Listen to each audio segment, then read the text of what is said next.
BRB UK. Worse teeth, better accents. Hello, and indeed ahoy hoy to the inside of the sun, which is where I feel like I'm currently broadcasting from. It's episode 557 of BRB UK. It's the hottest day of the year so far, and it's September. Nothing makes any sense anymore. Nothing, I tell you. Does it, Tim? No, it's dumb. No. Thank you Very for your dumb, insight. Coleman, what is your summary of the situation? Forget the black old sun. I am in the white hot sun. Just like the world of Starfield, I pilot as a spacecraft, and I'm going into orbit, and I'm going into the molten hot sun where I'll burn and die. Okay, thanks, good, Bethesda. Lovely. That's all right. I've just got. Well, if it helps, I currently have an ice pack down my trousers. Well done. It's actually chilling me down a treat. Is what I'm going to say. It's lovely. I think for the first time in however many hundreds of podcasts that we've done together, I have a window open. Your window is open?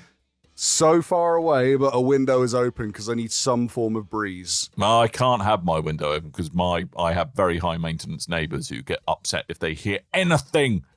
I live down the road from Tim, who you may recognise from previous podcasts. Lawnmowers, they're a big thing around here. Yeah. And dogs barking randomly. Yeah. So I might have any of that. Oh, children are screaming outside. Yeah, there's a lot of crotch goblins around where I am as well. They've all gone a bit feral with the heat. The hell is a crotch goblin? A child. That sounds so weird to call the child a crotch goblin. That's the worst description for a child ever. I think you'll find it's very accurate. Oh.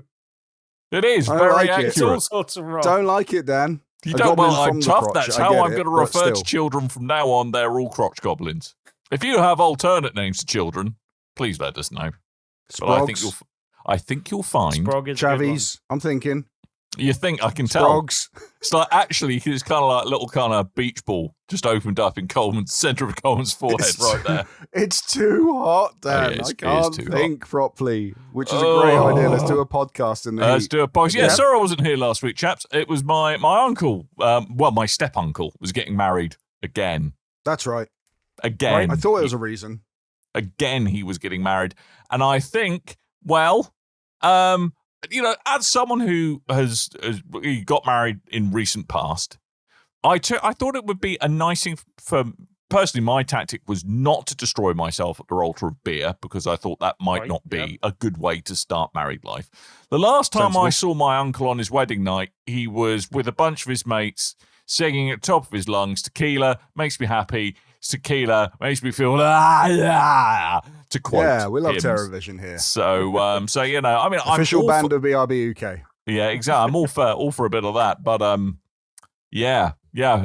a lucky wife he has. What a lucky wife. Yeah, what a patient woman.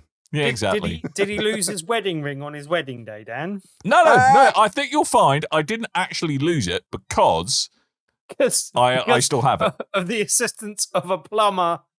Nothing wrong with that. Absolutely nothing wrong with that. Yeah, no, Tim.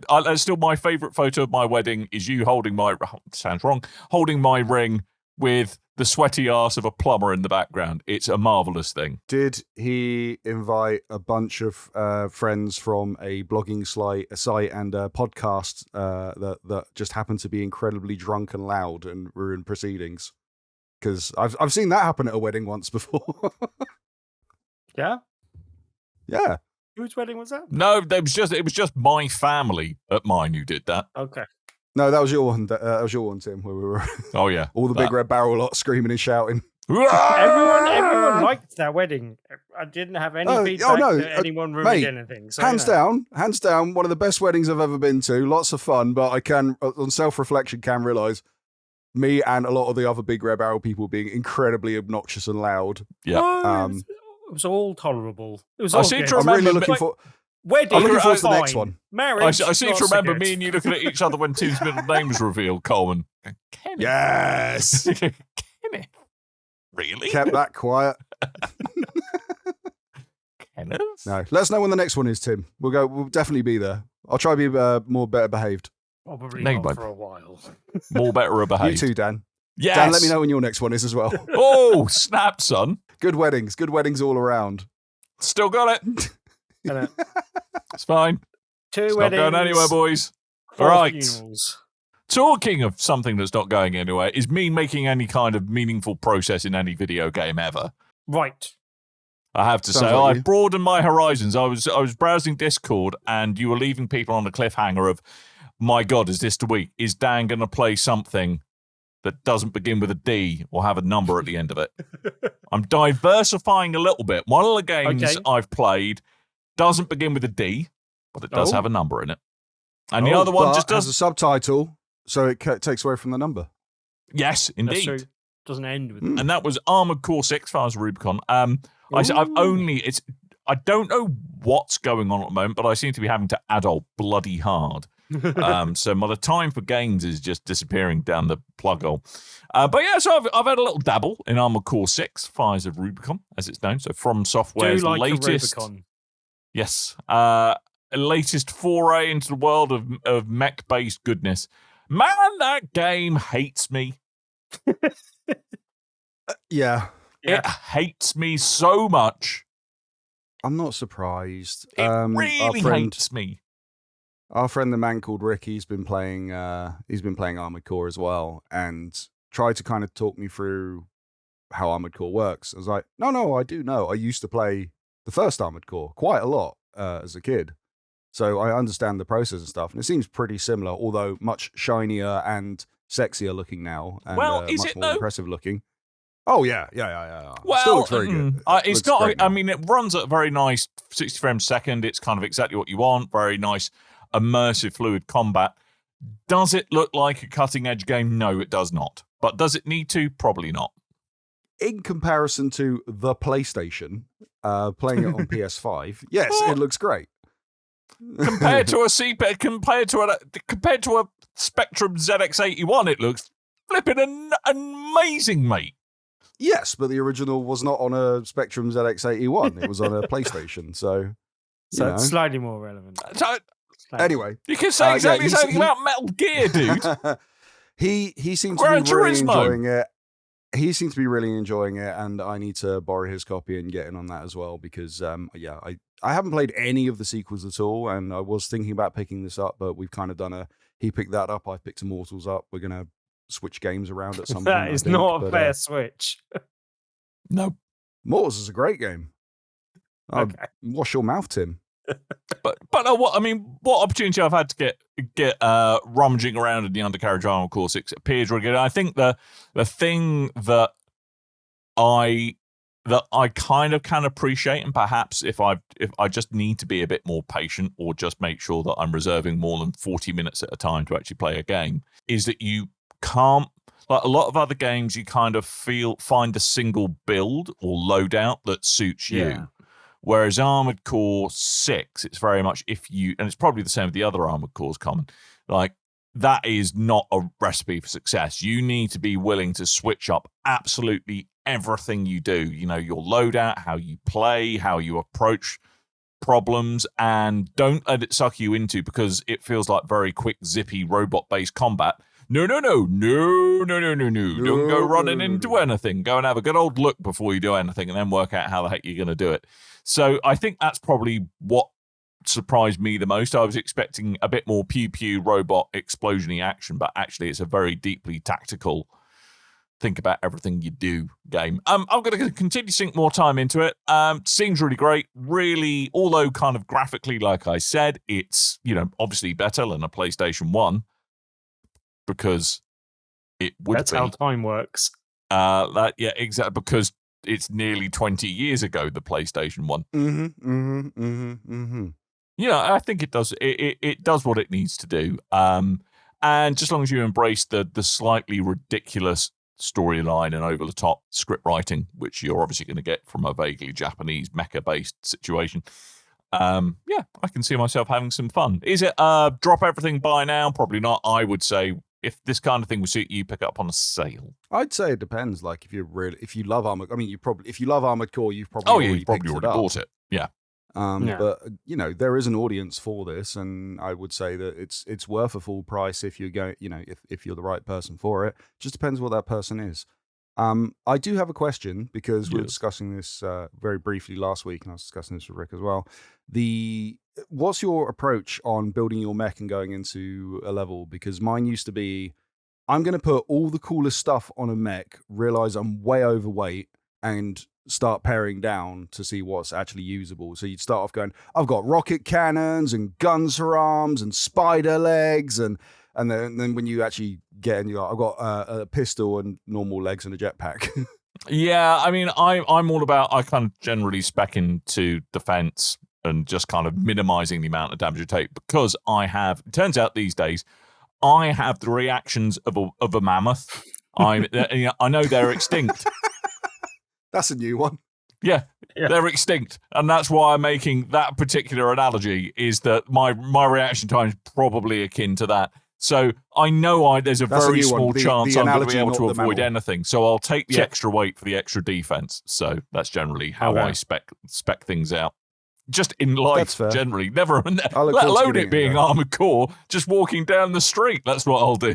From everything I've heard, though, it does sound like it's not just a kind of, because FromSoft, you might expect it to be a Souls-like game, just substituting robots in, but that doesn't seem to be the case. That wasn't the case with old Armored Cores, not at all. And they haven't changed the formula going into this one, basically. But do you think it would actually be more appealing if it was a Souls-like game with mechs? Or do you prefer the way that it's set up now?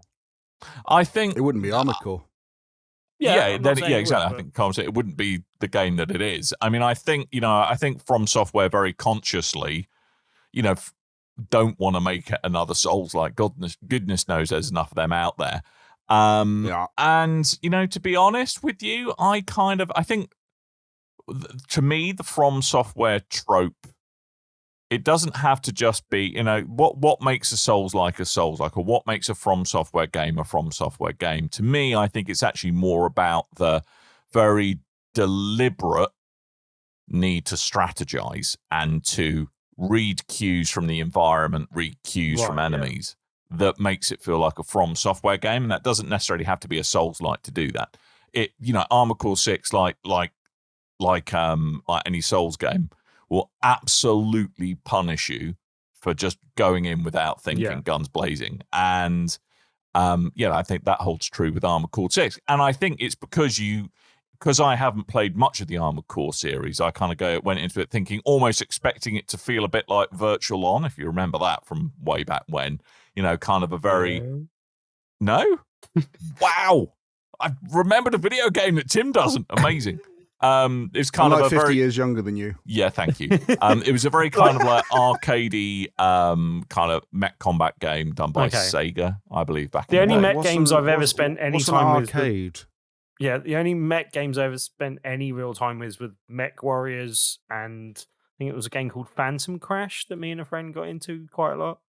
But yeah, I haven't spent that much time in Steel Battalions. I would love a new Steel Battalion. The world's most ridiculous controller.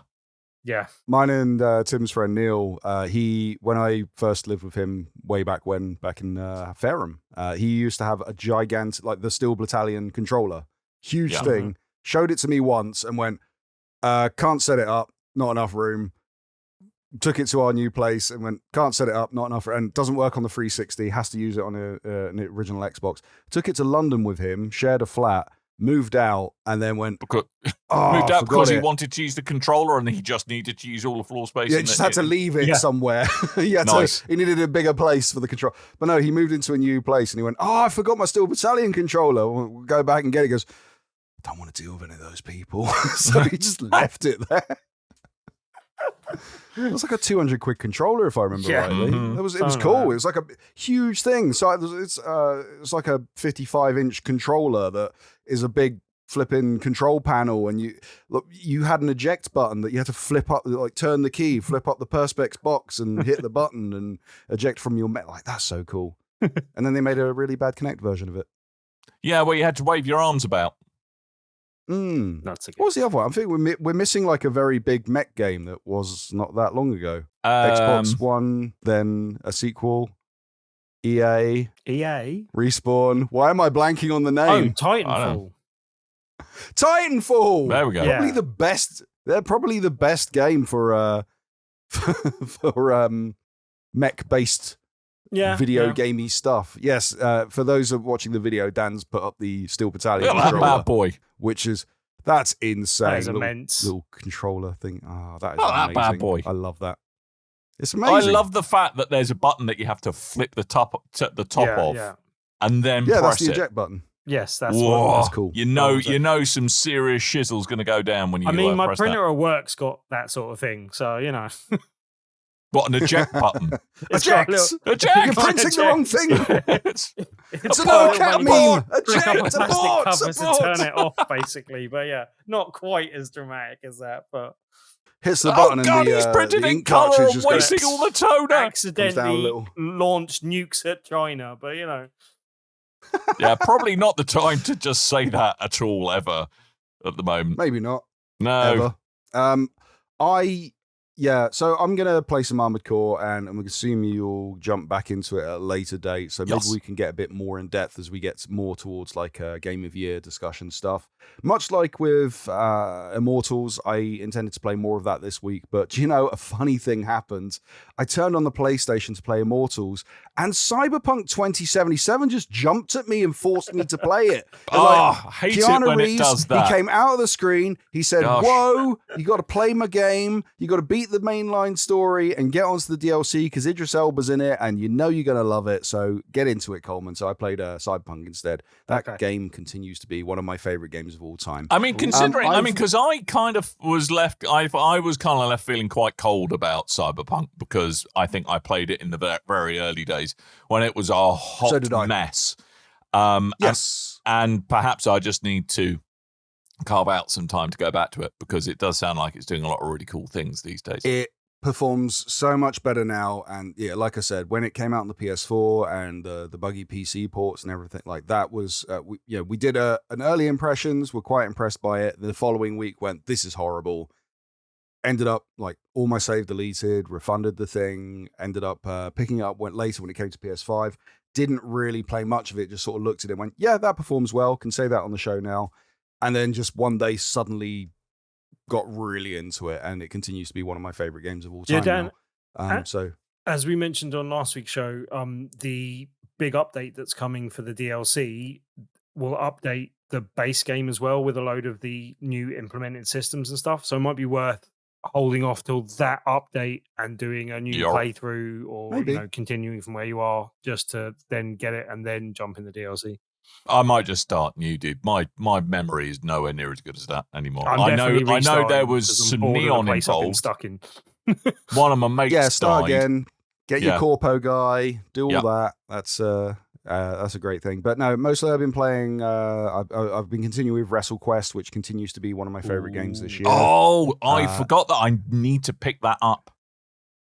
Yes, What the are you playing wrestling it on? game for Steam Deck. Oh, I Performs might need. incredibly well on Steam Deck. Although I don't think it's fully verified, but it's You just like you would think it's a living verified life game. on the edge, don't you, Coleman? It's not fully. I'm not fully verified. It might be Hello, now, but I think it ladies. might be. I think it's for small text or something. But that game continues to be amazing.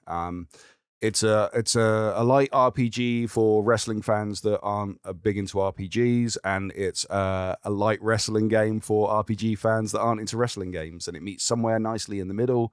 And there's lots of stuff for you to get into if your knowledge of wrestling is very much 80s and 90s based. You see, now that Like- just said, I just need. I'm going to Yep, buy just that buy it damn now. game. If I said some names like Andre the Giant, Yes, Jacob the Snakeub, yes, the Legion of Doom, yeah. A little bit late for me, but yes, just Really? about. the Junkyard Dog. There we go. Okay. Yeah? All Yeah. right. Yeah, and you know, and obviously Macho Man Randy Savage. He's like Of the course. biggest name in Yeah. this entire game. Yeah. It continues to be a great game. So yes, play that. Why I are people think I was actually gonna rating say it something else and mostly completely forgot. positive on Steam? Do they hate fun? I think I've seen some reviews that completely praise it and they're very much in love with it. I haven't followed any of the influencer reviews because it seems They're every like big influencers. influencer Well, every big influencer that I follow on YouTube is in the game, so therefore their opinion to me is moot. But I've seen some reviews that like present it and praise it, and they're like really into it. And then I've seen some reviews that go, it's actually quite. If you're looking at it on a solid RPG level, then you're going to find it actually quite shallow and too quick to beat. But that's kind of what I want. You know, my favorite RPG is South Park Stick of Truth because you can complete it in like 8 hours. So as you get older, you want the RPGs to take less time, not more. But anyway, right. Let's Talking get into of first RPGs that most definitely don't take a short time. Starfield. Yes. So if I'm right in thinking, none of us picked up the super special early access, expensive version of Starfield that lets play it a week early. No, we that's all for went silly for people. the. Yes, so we all went for the Game Pass edition. I re-upped my Game Pass just to play this game. A Mainly very good because shout. of the Digital Foundry review came out and basically pointed out, although not as pretty as the Series X version, plays as well as the Series X version on the Series S. And I went, oh, that's intriguing. Okay, my initial plan was to buy an X to play this game, but when they announced that the X won't go up to 60 frames per second, I was kind of put off by it. But it seems on both versions it's a stable 30, and that actually seems to have sorted out the travel sickness, not juddering frame rates. So that was good. Jumped into that, went for the console version of Game Pass, and then upgraded that to Ultimate. Because I went, oh yeah, you can play it on your mobile, and I have a big commute on the bus. So it's actually a good one for that, probably. That if you're prone to travel sickness, though, that to me seems like challenge mode, mate. May I just say? I get, I've got a weird travel. Like my travel sickness extends to cars, planes, boats, and Tim's VR living room of hell. Very good. Kayaking in VR in Tim's living room. That seems to be the other one. No, or Robinson the Journey or whatever the hell that game was called. That almost made me sick, that one. Yeah, that wasn't great. It looked good. It wasn't great in game or in motion sickness. To give my quick impressions, I booted this up last night. I played the intro. I got to the character creation. I then proceeded to spend about an hour trying to get my character right. Played a little bit. I did mine in 10 minutes. I've done the Bethesda thing of every room I went into, go and pick up everything. But because this isn't, and I didn't really get into the Fallout stuff, but in say like Skyrim, for instance, you run around, you go, I'll pick up all the fruit and vegetables and colanders and whatever, because this stuff might be useful. In this case, I'm running around going, I'm going to pick up this sandwich and 20 pens and some notepads, and like none of this is going to be useful. I know it's not going to be useful, but I'm doing it anyway. I don't know why until it tells me I'm too heavy, and I just do that thing where you drop a bunch of items in one hit and it looks very funny. Yeah. So just to rewind a wee bit then, we're just going to check in. Right. It's essential. We've all talked about how long we spent on character creation. The name of your character. Coleman, go. Coleman. Yeah. It's Coleman. Tim? Mine's quite boring as well. Just Mutt as most of my thing. It kind of was going to go Space Mutt, but I didn't even go that far. I just went Mutt. Named after the Shia LaBeouf character from Indiana Jones and the Curse of the Crystal Skull. Obviously. My dude's called Cuthbert, and he's a space professor. Cuthbert the space professor. That's what he is. That was my Skyrim guy was called Cuthbert McSpongefoot, but I couldn't fit it in, so it's Cuthbert McSponge. What did you choose as your like starting background stories and your starting skills? I didn't choose any of the optional thing. Are you talking about Bounty the things Hunter at the end, whereas like, these are the character traits that are optional? I didn't choose any of them because I was really all decisioned out at that point. I was like, I just want to play the game. Well, there's the Flip. There's the thing do you know what? We've done it again. Yeah, sorry. Guys, we've done it again. We've just jumped straight into a brand new game and not explained what it is. By the way, this is an RPG first-person simulator type thing. He hates Mondays. From Bethesda. He it's hates Odin. It's has a love-hate relationship with John. It's Elder Scrolls. It's Fallout, but it's in space. There we go. We caught up. Right. Okay, good. Lovely. I'm a bounty hunter. Yes, you're a bounty hunter. I'm a space professor. Yes. Who are you? I was very tempted to go bounty hunt, but then at the last minute I went with the one that has an unknown background. I decided that was quite interesting, and that would be something that I could find out, basically. But yeah, no one cares. Don't know. I should have gone more stealth. You reckon? Because I do play stealth. Oh, you I do should like have really, stealth. Yeah, I play stealth in all these games. I should have played more stealth. But I think I'll just naturally progress to that. Yeah. I'm sure going to. It's a Bethesda game. There'll be a room where someone's blind, and I can creep around behind them and put on a rubber band on the stick of my controller and just leave him walking into a corner of a wall until I come back from work and go, oh look, my stealth is 100%. Yeah, I'm not sure that necessarily applies to this from what I've seen. You can put points into different things, and then once you've put a point into that, there's a certain amount of do this thing, and then you'll get some reward for it, basically. But so there's like with every perk, there's like an enhanced version, isn't there? So let's just walk into back. So obviously, with any big Bethesda RPG, a lot of it's about kind of thinking about balancing the traits you want to maximize versus the unfortunate things that you want to minimize.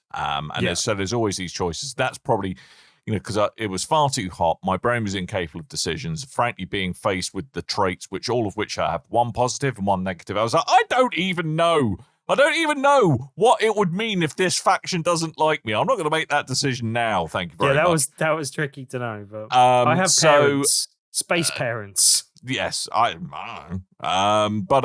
it's all about speccing your character to suit how you want to play the game, and I kind of tend to try and avoid, for reasons I've already explained, because I have no reflexes, try and avoid combat as much as possible, so try and BS my way out of every possible situation. Okay, so you went with persuade options and stuff. Huh? Yes, indeed. So, I've already come across a couple of situations, even early in the game, where I've managed to talk myself out of a big old fight, and that's all I'll say. A big old fight. I talk myself into fights as quickly as possible because I'm good with guns. Classic Tim Hibbs. Yeah. I'm like, enough of this. I'm going to shut you up. Just make him stop. Shoot him in the head. Well, I'm a bounty hunter, so as soon as I can find a decent looking helmet, then I'm looking forward to looking at finding my bounties and being like, I can bring you in hot or I can bring you in cold. And then freeze them in carbonite. Mm-hmm. Yeah. Mandalorian. Yeah, and I'm good at piloting as well because I do quite like the little taster it gives you, the space combat that I've had so far. I quite liked that, so I think that was a good decision. But that's one of the things where I don't know how the perks work. Like, I assume if you didn't have piloting skills, you'd still be able to pilot a ship because otherwise you can't go anywhere in the game, basically. Yeah, absolutely. I have zero investment into piloting skills because a space professor would have a gimp who does that for them. Exactly. So, but I'm guessing that I'm just slightly better at flying a ship in some way. I don't know how that manifests itself in the game. I haven't worked that out yet. You get perks for the space combat over what you would on like a planet's surface, if I've got that right. I don't know. I was reading through them. I haven't explored. No, there's two things, and that's the thing. Like a lot of this is where you're better at combat in space or combat on a planet. There's two of those things that kind of play off against each other. But piloting was a completely separate thing. That was in a different. So, I mean, I think the general, just kind of to go back to, if you just to kind of go back to the general setup before Tim gets lost in menus, because it's already happening. So it's kind of, I think the thing that makes this very different from Bethesda RPGs that have gone before is that kind of, obviously a Skyrim or a Fallout, you're kind of negotiating one single big, massive continent, essentially. You're running around a single world, getting to know people, this kind of stuff. And it's all very seamless. You're kind of, you wander from one side of the map to the other. Whereas I think the thing that I found a little jarring, at least so far with Starfield, is that it all feels like very compartmentalized. It's like, right, planet, right, go in a building, loading screen, come out the building, loading screen, jump in perhaps I've just been spoiled with things like No Man's Sky and Elite Dangerous. I was expecting when I lifted off to fly my ship off the planet rather than going, here is a little image of here's a little animation of your ship taking off. Whoa, you're in space. How'd that happen? Whee! And there's a little Destiny. Yeah, exactly. I mean, that's, I think, slightly surprised me that it kind of components of the game feel quite jarring to me. They did state that they were going to do that ahead of time, so I went in with that expectation. Yeah. But I'm still like you. I'm a bit like, oh, that feels like it could have been smoother and done better. Like, especially like once you're on a planet, the loading screen when you're just going in a building, and it's not a massively long amount of time, but it's still a chunky amount of time for a next gen console with an SSD kind of thing. I mean, like it's a noticeable like, oh, I need to wait. There's a loading time again. I've forgotten these existed. Yeah. See, I was surprised with because I did look into this beforehand. I watched the like I said, the whole Digital Foundry thing was the thing that sold me on actually getting my Game Pass back and getting into the game. And it was like how it kind of performs as well on the X and the S at the same time, even though there are differences, they perform as well. Yeah. So that was what kind of sold me into it. But I did read a lot of the reviews and stuff, and it did say, hey, if you like loading screens, you're going to love this game.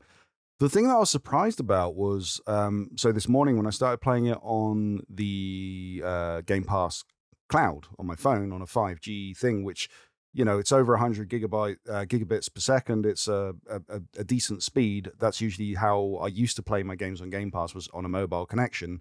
And then doing it, I don't know if it's just like it performs that well on console that I can't notice, but it seems to be playing the Xbox version on the cloud, which you would think they would take advantage of going, let's play the PC version, super spec on the cloud, and let you play like a super sexy version of it. But it does seem to be 30 on the... I don't know if that's true. It might be my eyes. I do wonder if ongoing interest from the Competition and Markets Authorities to do with that. It's like they're letting kind of the GeForce Now do that. But I mean, so just kind of while we're talking about performance and stuff like that, I think what you say is a really good point, that this is, if you're not a current Game Pass subscriber, probably the next couple of months are a really good couple of months for Game Pass stuff. There's obviously Starfield, there's the new Forza Motorsport coming along as well, you know, both of which are going to be super fun, great games. And, you know, you're probably going to, even if you kind of chip away at Starfield relatively slowly, you know, there's probably a good month, 2 months worth of kind of on and off gaming there. And even if you only pay for 2 months of Xbox Game Pass Ultimate or standard flavor, you know, you're probably going to get your money's worth pretty quickly in terms of Starfield, because I think buying it ticket price, and I think you're going to have to try very hard to find it for anything less than 24 quid at the moment, which is what 2 months of Ultimate costs you these days. CD Key's got some good offers, I think. But you know, it's well worth checking out. I mean, I did actually start off playing the PC version, so I've actually had a little play about both on PC and Xbox, and to be honest, the reason why I first world problem alert, the reason why I put it down on the PC and picked it up on the Xbox is because, man, it's a fantastic looking game on PC. Like, not just 60 frames per second goodness, but just all the little subtle graphical bells and tweaks, you know, put it a solid head and shoulders above even what the Series X can do. What's the quick rundown of your spec on your PC? It's a Core i7 700K, so 711 2 watt. Yes. So can I get an RTX 3080, 32 gig of RAM. So not, you know, it's not bleeding edge spec, but a fairly hefty, you know, fairly substantial gaming PC. It's no slouch, but it's not like the most insane thousands of pounds in current technology. But that's good. So and I'm running on a 1440p monitor, so I'm not 4King. So it's not 4King it. So that does make a bit of a difference. But see, that's interesting, because I think, isn't the Xbox S running at 1440p as well? No, it's running at 1080 and upsampling. Is it 1080 upsampling? The internal resolution of the Series X is 1440, and I think the Series X has additional like draw distance, shadow resolution, specular lighting, ambient occlusion, extra bells and whistles. But the PC takes it another notch further. And to me, it looks like there's the kind of really nice kind of specular lighting effects, subsurface kind of diffusion going on with lighting. So actually, there's much less uncanny valley than in the Xbox flavors. but it absolutely munches power, and the amount of heat being kicked out on my PC was ridiculous. That's why my room is 30 degrees at the moment, because I started on Starfield on the PC this morning, and within half an hour, like, it was, all the fans were going. It was absolutely baking hot my room. I was like, maybe I'm going to pick this up, but maybe I'll give the Xbox a bit of a try. So I gave that a go at lunchtime, and it plays, but it's a very stable 30. And even on an i7 processor with a 3080, it's not a stable 60, even at 1440p on my PC. So, I the Xbox experience is good. But I think if it wasn't so bloody hot at the moment, I probably would be mainlining it on PC. But I don't want my room to become a furnace, so that's why on the I'm Series S though, it looks like better than previous Bethesda games. Like, but I think the only thing that looks like, okay, this looks like next gen, is the lighting. The lighting looks really, really good, even on the S. But I would say graphically, the rest of it looks not like substandard, but definitely not up at the next gen standard for current games. It's not really competing with that. I don't mind that so much when the breadth of the game is so wide that there's a lot going on there and that side of things. But the one thing that I cannot get over, though, like, I don't like the fact that it does that zoom in when you're talking to someone thing. But the thing that makes that even worse is the eyes, the dead eyes. They are so dead. Like, it's just like, you've had like 20 years, like, hire someone that knows how to program eyes, for crying out loud. Well, and this is a new kind of same system, different engine, I think, if I remember correctly. And I don't know if you've seen, there's meant to be a whole thing of, if you're looking at a character kind of face on, they look pretty impressive. If you crouch and look at a character upwards, they look terrifying. As you do, Mr. And I've seen some stuff where people have been recreating like a very pretty decent looking Todd Howard as their main protagonist, and then making them look insane out of the positioning on the game. But I don't know if that's stuff that's been patched out since launch day, but that was a thing that was getting shown around. Anyway, we're kind of grasping at straws on things to talk about because it is early impressions at the moment. It is, again, something that we're going to revisit probably in the next couple of coming episodes, but also Game of the Year discussions. I'm sure this is going to pop up because it's one of the biggest games of the year. I'd be surprised if it doesn't pop up between one of us three. But yeah, we said first impressions. I'm enjoying it. I look to play it more. I think we kind of honed in on a couple of negatives there, but I think overall, and especially in comparison to No Man's Sky, which we mentioned earlier, I think it does a much better job of onboarding things and making it kind of story-based and presenting the universe to you in comparison to No Man's Sky. Even though that's been updated and does it better than it used to, it's still pretty bad at that, having played through the start of the game. And you're essentially like it's a very space mining type thing, basically. Between the two, though. Yes, but just because people have been making comparisons to the two, I think that's one thing where the early part of Starfield does a much better job of onboarding you into the universe and making it feel like a living, breathing universe where other people are, rather than just a collection of planets that you can fly between. But to be fair, No Man's Sky was all about the just create as many planets as you can, and only after launch did they go, I should probably have some kind of story, and that shows. Yeah. Their whole thing was procedurally generated. How many planets can we make? How many things can you travel to? Like, I don't know, it's updated a hell of a lot now, and there's a lot more involved in what used to be, but it wasn't meant to be about the story. It was meant to be about traveling.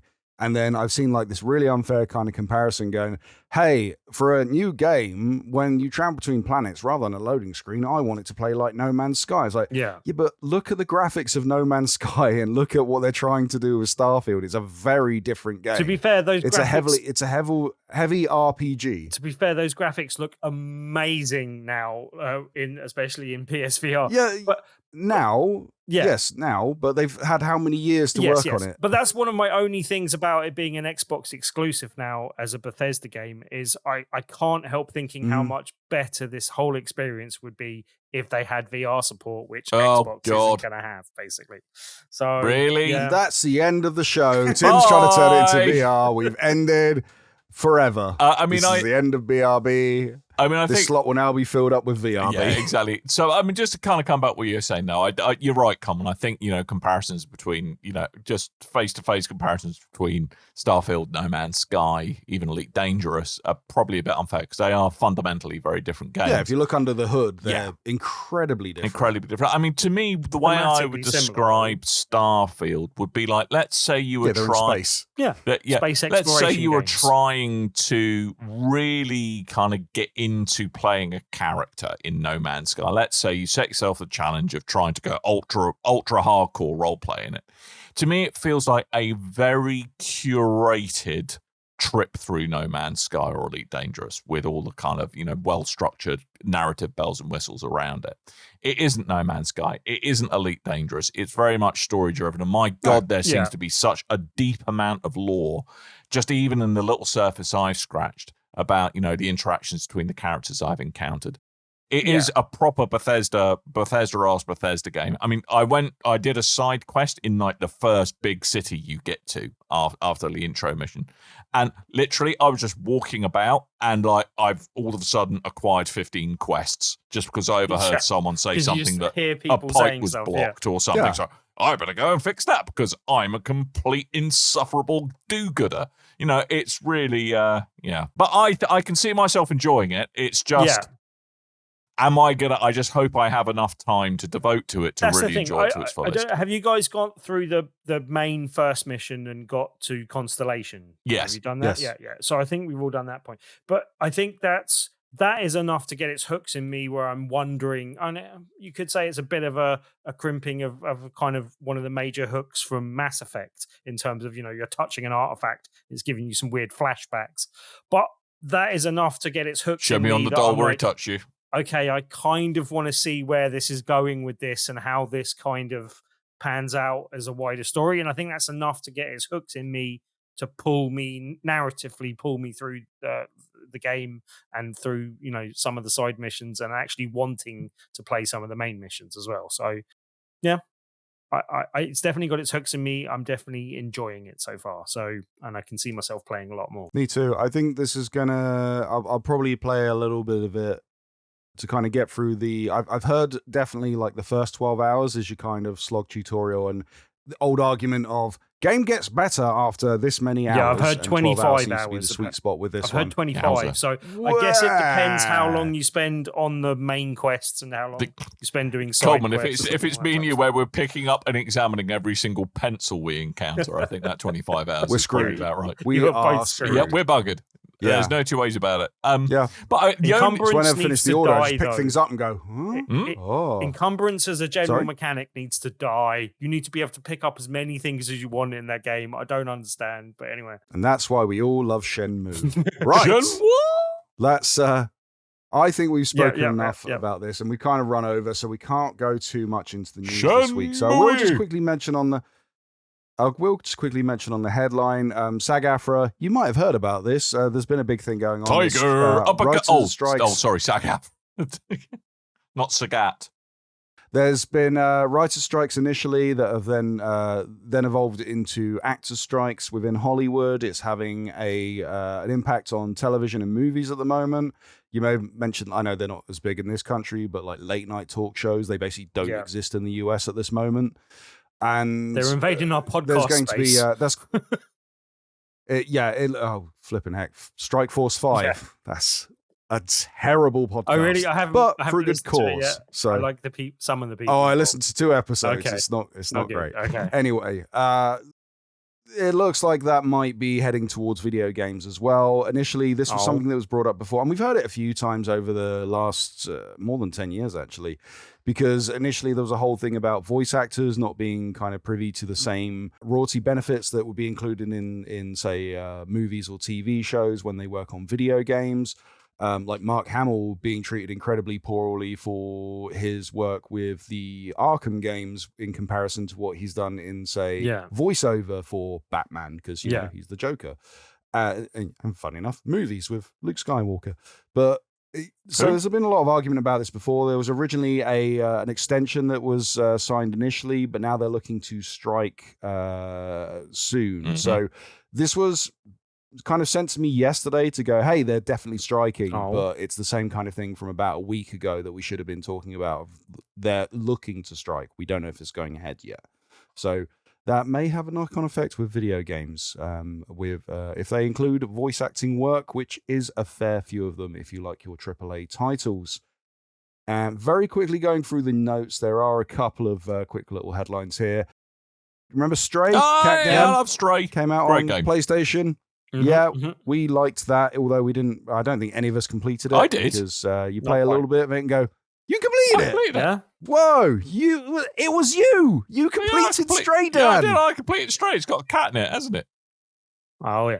I think they have to send you a T-shirt or something now. Do I? Really? Anyway, it looks like Annapurna has announced that there's going to be an animated movie from Blue 12 Studio. And that is going to be led by, I can't remember the guy's name, but someone who used to work with the Ice Age movies. Robert Baird? So you look...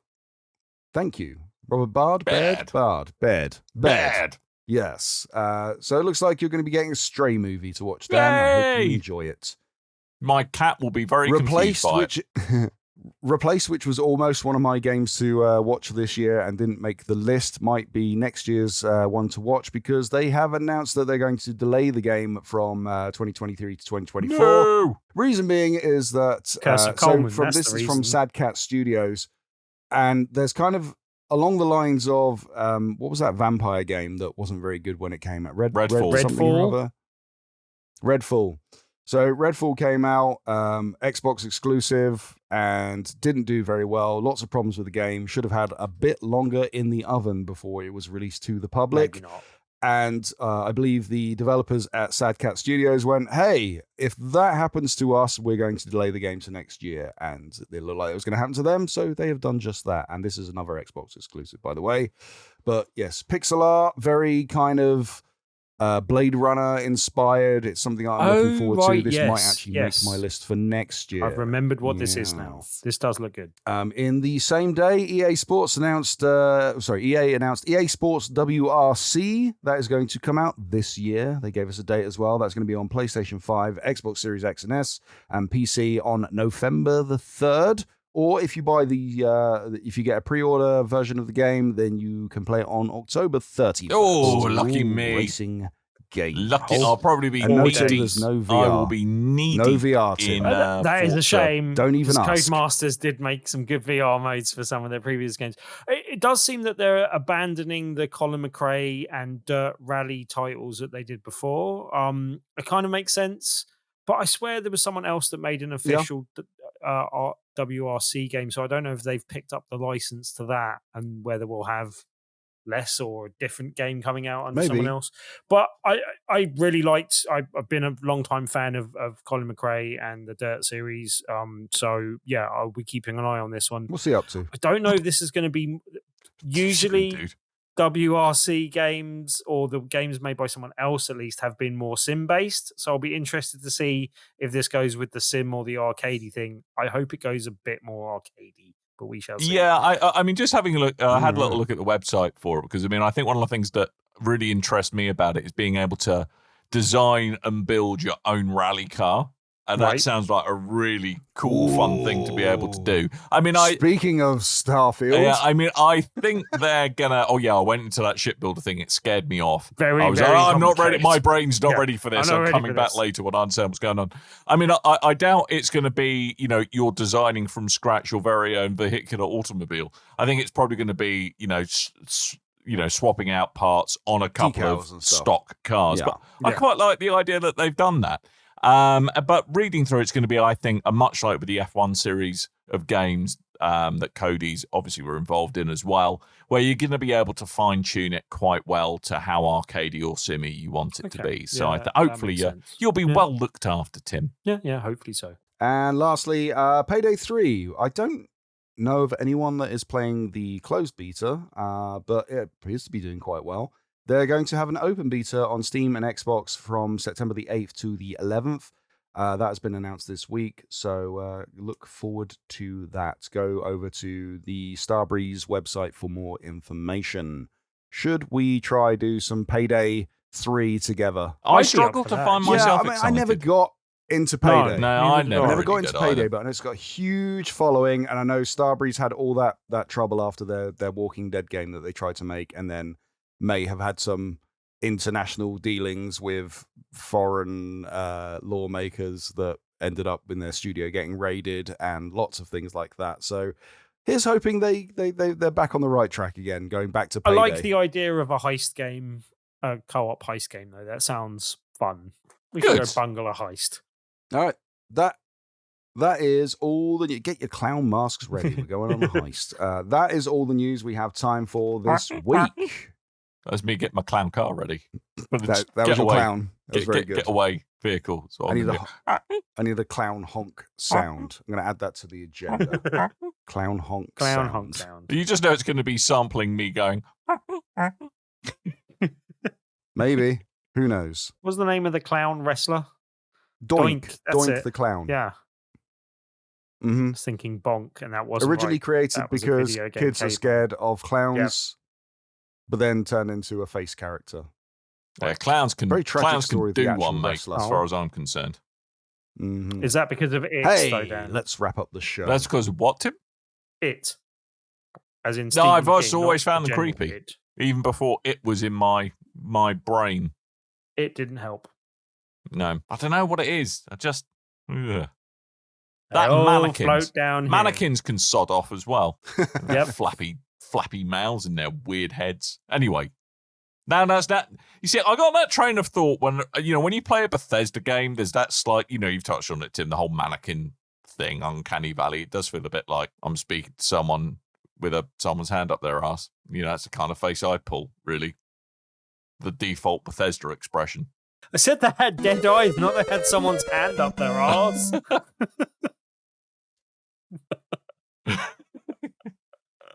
There we go.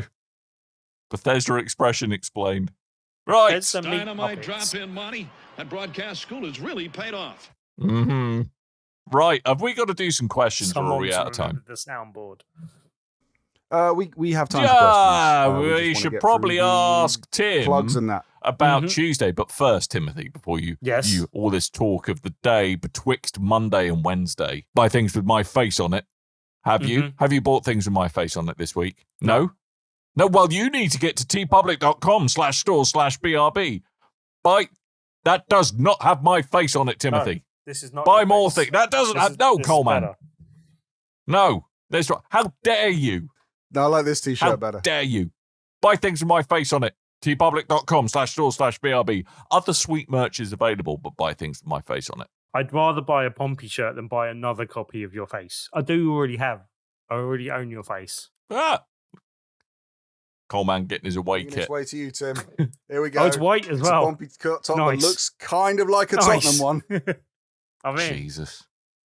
Anyway, tell me about Tuesday, Tim. What's happening on a Tuesday? Tuesday is a Tuesday this week, Dan, and each and every Tuesday we What? do an event called Tabletop Tuesday at the Loading Bar in Stoke, Newington. This What Tuesday day of the week is it on? The second Tuesday of the month. Therefore, it is Wednesday. It's just a name, mate. social deduction night. I believe we'll be playing Blood in the Clock Tower again, as we usually do. For Right. reasons, I did not give away the prizes that we had last week. So it will be rolling over until this week. Not the game, we gave that away last week, but the room 10th anniversary prizes will be given away this week, so you can win a copy of the game and a massive box of very exclusive stuff. It's huge. It's like about yay long. And it's got loads of stuff in it. It's a good prize to win. So come along, and you could not only you I can't have a win game question. this week, but you can win prizes. Yes, I have a question. I have a Yes? question. How long is it for our audio only listeners? How long is a Tim Hibbs standard yay? About 1.5 meters, I would say. Right. Okay. That is the Maybe a official bit less, BRB but it's UK quite denomination long. of a yay is 1.5 meters. Yay long. Now, Yes. Tim, I know your parameters for the costume. Costume? Wow, it's that Right. hot. For the competition Really? were to put your ways of escaping the dungeon. Yes, I have seen on the BRB answer UK that we on got Discord. on Discord. So yes. We've only got Yes. one, and it was about a sex dungeon. And I'm so I think proud that's of you, brilliant listeners. because it's By amazing. default, it's going to have to, I guess. But I am disappointed in Spiky Chris. I think it was. Or who was it that answered it? I can't remember.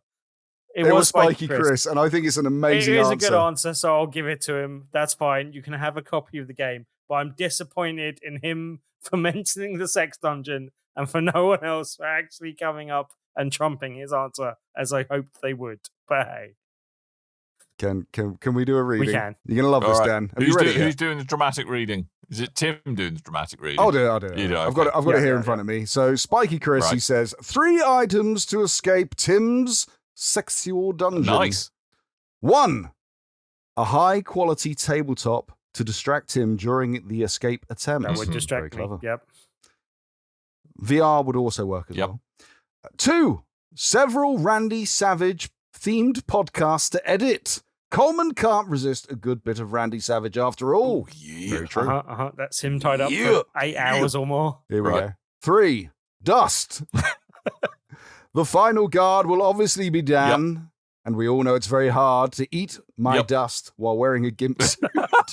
While Dan True. is attempting to free himself from the suit, I can sneak out. Eating my dust. That is why my natural enemy is the gimp, I have to say, because they will never eat my dust. So we're going to call it a week there, ladies and gents. We had threatened you with doing some questions, but our brains are not capable because everything is melting, including Coleman's computer. So if you're wondering what the heck has happened if things have gone a bit sideways, we're having technical issues. We're a bit like, a great British institution like the railway. It's too hot, and therefore we're all stopping because we can't cope Too with hot the to heat. handle. It's indeed. I'm going on strike. Oh, yeah, well, good, frankly. We don't get paid anyway, Tim. About time. Oh, About Oh. Tim. So About what him. you call having a strike is actually just having a normal evening for most people, let's face it. So anyway, we are going to go. We will be back next week, and hopefully it'll be a lot cooler. Hopefully we would have played some games. Maybe we'll ask some questions. But until then, you should go to www.bigredbarrel.com, facebook.com/bigredbarrel. There's X, Twitter, I don't know, we're on there. I'm not sure we want to be on there anymore, but we're on there. Come say hello. Do we have... We're on everything. Is Thread still a thing? yes. It's getting better. Technically, although the drop-off has been significant. Nice. People So are anyway, getting more active on there, though. Yeah, but the actual user base has dropped off huge. Yeah, but it was always Huge. it was always going to. Huge, Tim. Not It's as the same huge as every time there's a competitor for Twitter where everyone goes, hey, sorry, Yeah, but- X. Every time everyone goes, hey, we're getting away from here because we don't like who's in charge and yada, yada, yada, yada, yada. And they go off to a different platform and they all sign up in droves and they go, it's not as good. And then they go back. And I understand it is getting better. People are using it more. However, there is a massive drop-off. but I swear the drop So off we of will people continue to actually use- leaving Twitter is actually quite large, and I refuse Yes, to call we- it we X. will I don't we- care. It's Twitter until I We die. we will continue to post the podcast on both. yes. Okay. Yes, that's fine. It's all good, Tim. It's fine. That was the point I was trying to make. Nazis need good. podcasts It's all, too. there's socials. There's socials. We're probably on them. Put /Big Red Barrel after your favourite social. Just do it. We'll be there. There's also notes in this show. You should click them, especially the one to our Discord, because that's fun. We do stuff over there. But we are going to disappear into the ether. Thank you so much for listening to us. All that really remains is for me to remind you that I have been Dan. I might have been Tim. The heat kicking off on my broadcast computer is chaotic. Lovely. Mhm. So, with Like, that... seriously, let's wrap up. Okay, let's We're go. gonna All die. right. So until next time, dear listeners, toodle bye.